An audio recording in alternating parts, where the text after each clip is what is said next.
How's it going, guys? Okay, so I've calmed down just a little bit from my last video in relation to the Springboks losing to the Wallabies so heavily, and um, I wanted to break it down just a little bit more because my thoughts were still reeling after that loss. So I was a little bit back and forth. So hopefully I can um, center my thoughts a little bit more and make a little bit more sense. So please like, subscribe. It really does help the channel grow. And let's get into it.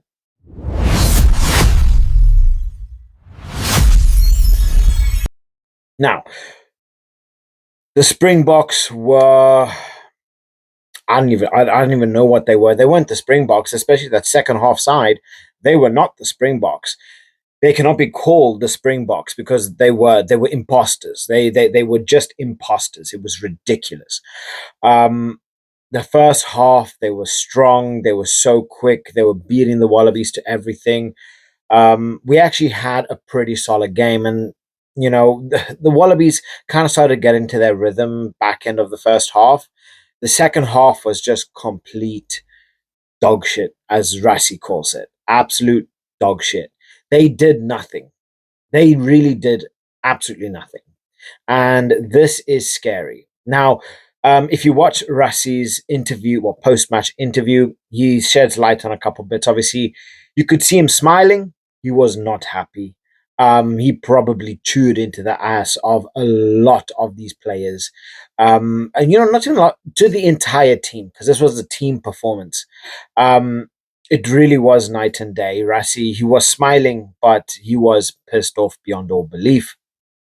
And yeah, it's one of those. He did open up about a couple things. So one was in terms of rotation for uh, for the next game. Now Rassi says that everybody already was notified as to who's going to be playing the next in the next game. That's going to be changed. There are going to be names changed after this performance, and he said, "Look, we lost confidence, and we lost rhythm, we lost everything in this game, and rightfully so." But there were a couple standout players here that were just defensively it was difficult, really, really difficult to watch. Afilele Fassi, he had a really in defense, he had a really tough game. Andre Esreisen and his that pass was just so frustrating.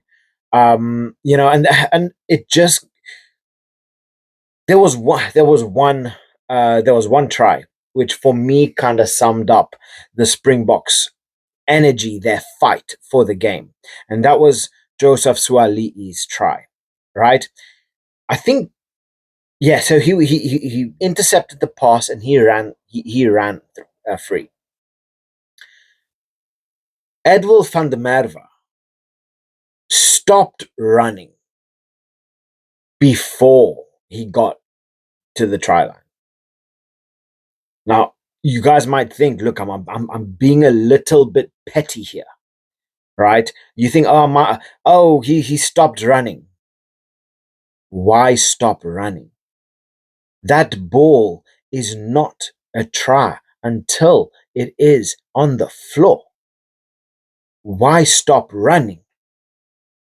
He should be there busting his lungs.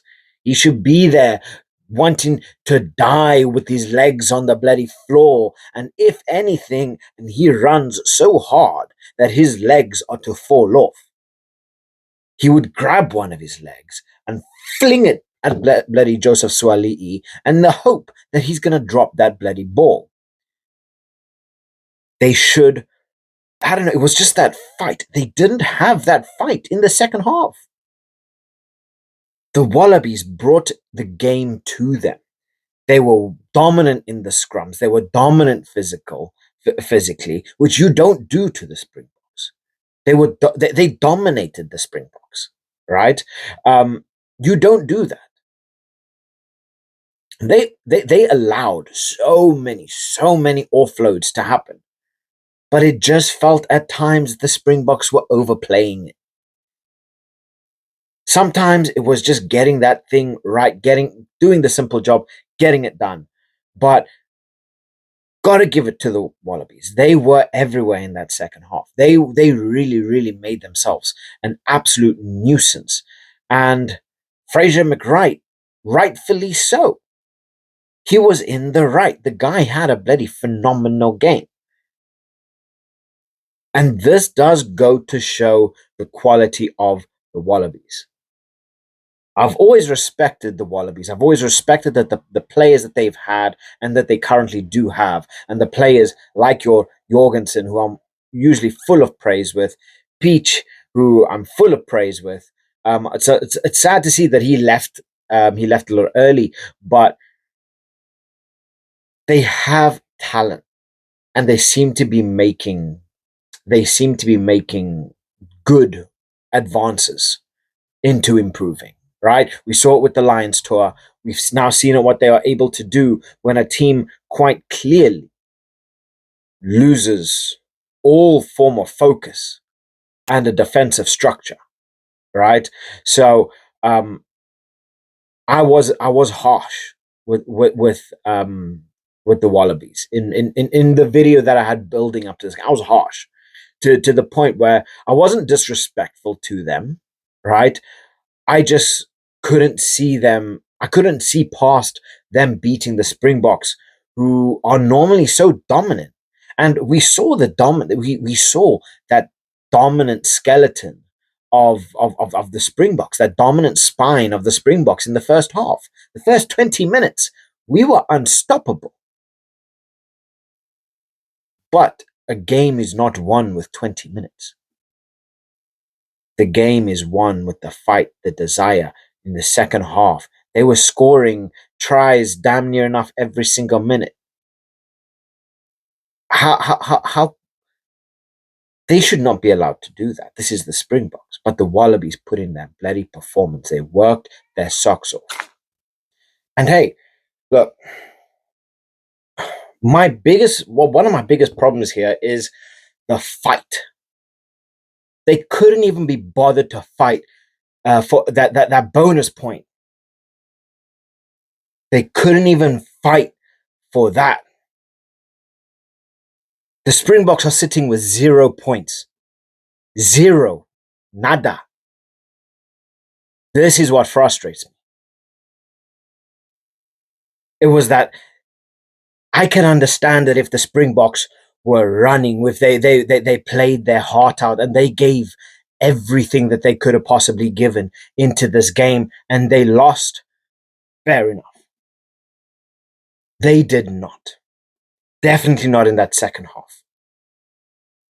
They did not. And that's what frustrated me. They were a shell of that team who started the game. And Rassi rightfully should make quite a few changes here. Shake things up. Because if you are not willing to die on that pitch for your nation, to represent your nation, for your squad mates, there's no point you being there. If you are not willing to chase down lost causes, why are you there? We want to be seeing that. The Wallabies deserved this win outright. As a South African, I am so annoyed. Not even that we lost. The Springboks are not a perfect team. Teams lose. And deep down, I was expecting us to lose at some point this year. I mean, it's very, very difficult to go an entire year unbeaten. Obviously, the All Blacks have done it, but it's not a very regular occurrence. So I was kind of expecting to be beaten. It was just that fire, that want, that eats me here. That ball is not a try until it is down on the floor. I don't care who's close to him. I don't care if you're on the other bloody side of that pitch. You do whatever is in your power to stop that from being a try. The Springboks got lazy.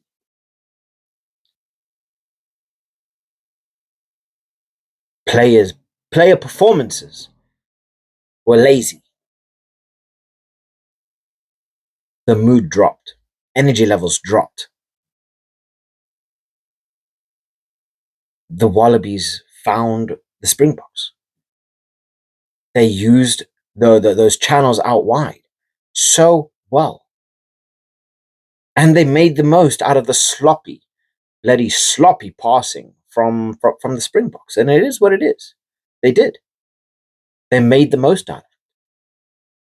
Statistically, you look at the game statistically and you break it down, and it looks like the Springboks were actually they played better. If you break down attack, defense, passes, I think the Wallabies did have post contact meters better than the Springboks, but not by that much, not by almost a 20-point difference. They made the most out of their opportunities, and the Springboks got lazy and they lost focus. But positives. The Wallabies are far from being lost. They are a side that can be pretty scary. Schmidt really seems to be getting a good understanding of them. They really seem to be getting a good rhythm together. A good set of players, right? And I say this all the time. Look, I am a Springbok fan, just as I support the Northampton Saints. I grew up supporting the Natal Sharks, and I grew up with the Stormers pretty much at my door. But I am a bigger fan of rugby. If my team loses, so what? Tomorrow next week they're gonna play again, or they're gonna have another year. I wanna watch brilliant rugby. As a fan, and now as a content creator, I wanna watch brilliant rugby. That what was given today by the Wallabies. Brilliant rugby. And the Springboks for 20 minutes. They got the job done. We got to see brilliant performances.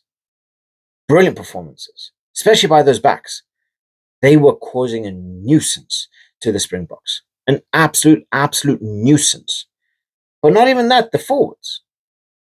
I mean, was it Wilson? I believe he got 2 tries. McWright, he got something like 20 tackles, 2 turnovers. They played their absolute socks off. They beat the Springboks at the breakdown. They beat them physically. They beat them tactically. In that second half, they beat them in every single shape or form that you can possibly think. So, guys, that's the end of me ranting. The Springboks need to change. Russ, if you haven't checked out Rassi's post-match interview, check it on Forever Sports. You can catch it there. It's got some interesting bits. And one last bit before I go. Rassi says, look, when you get performances like this, it comes down to them. It comes down to Rassi. He's management, he's the coaches. This comes down to them. And I feel he's trying to take that pressure away from the squad. They definitely feel it. They definitely feel that they should have done better. But Rassi's taking a lot of stick on his shoulders. He's taking a lot of weight, a lot of pressure on his shoulders. And I don't want to be up Rassi's ass. But he's taking it for this. He's taking it for the squad. He's holding himself accountable for that result. But each and every single one of those players need to hold themselves accountable for the performance that was put in. And like Rassi says, they hate the word learning. These guys are experienced players. They train day in, day out. Especially for a lot of them, there is no learning here. It's just doing better. And that is what the Springboks need to do. They don't need to learn from this. They need to do better. They came to Springbok hallowed ground and they put us to shame. And we deserved it. But anyway, guys, that's me. I'm off to watch the New Zealand game. I'm going to do a full review on it as well. So hopefully we get to see an absolutely spectacular game and maybe even an upset considering the way today's going. So drop your thoughts in the comment section below. Please like, subscribe, and I'll catch you guys in the next one. Bye.